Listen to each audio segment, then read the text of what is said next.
நீங்க எல்லாரும் மகாபாரதத்துல இருக்கிற பகாசுரன்கிற கதாபாத்திரத்தை பத்தி கேள்விப்பட்டிருப்பீங்க. தன்னோட பசிக்காக எதையும் விழுங்குற குணாதிசயம் படைச்சவன் அவனை கண்டு பயந்த மக்கள் கையெடுத்து கும்பிட்டு அவனுக்கு தினமும் உணவு கொடுக்க ஆரம்பிச்சாங்க. ஒரு காலகட்டத்துல தன்னோட அகௌர பசிக்கு மாடுகளை மட்டும் இல்ல மக்களையும் சேர்த்து விழுங்க ஆரம்பிச்சான். கடைசியில பஞ்சபாண்டவர்கள் ஒருத்தரான பீமன் கையால அடிபட்டே செத்து போனான். மகாபாரத காலம் மட்டும் இல்ல, இந்த காலத்திலயும் பகாசுரன்கள் உண்டு. அவங்க யாருன்னு பாக்குறீங்களா?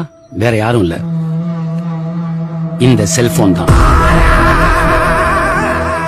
ஆரம்பத்தில் நமக்கு உதவியா இருந்த இந்த செல்போன் போக போக தன்னோட அகௌர பசிக்கு பல பேரை பலவிதமா விழுங்க ஆரம்பிச்சிச்சு.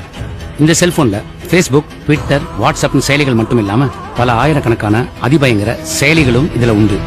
நீங்க தெரிஞ்சோ தெரியாமலோ அதை உபயோகிக்க ஆரம்பிச்சீங்கன்னா உங்க வாழ்க்கையில நீங்க பலவிதமான பயங்கரமான விளைவுகளை சந்திக்க நேரிடும். நம்ம பிள்ளைங்க வீட்டுக்குள்ள இருந்தா பத்திரமா இருப்பாங்கன்னு நாம நிம்மதியா வாழ்ந்த காலம் மலையேறி போச்சு. இப்ப நம்ம பிள்ளைங்க கையில இருக்க செல்போன்ல என்ன மாதிரியான ஆப்ஸ் இருக்குன்னு நாம பயந்துகிட்டே வாழ வேண்டிய காலகட்டத்தில் நம்ம இருக்கோம். அந்த மகாபாரத கால பகாசுரனை அழிக்க பீமன் வந்தாரு. ஆனா இந்த பகாசுரனை அழிக்க யார் வரப்போறாங்கன்னு எனக்கு தெரியல. இதுக்கெல்லாம் ஒரே வழி நம்ம பிள்ளைங்களை நாம தீவிரமா கண்காணிக்கிறது தான். இதை நான் உங்களை பயமுறுத்துறதுக்காக சொல்லல, உங்களுக்கு விழிப்புணர்வு ஏற்படணும்னு சொல்றேன்.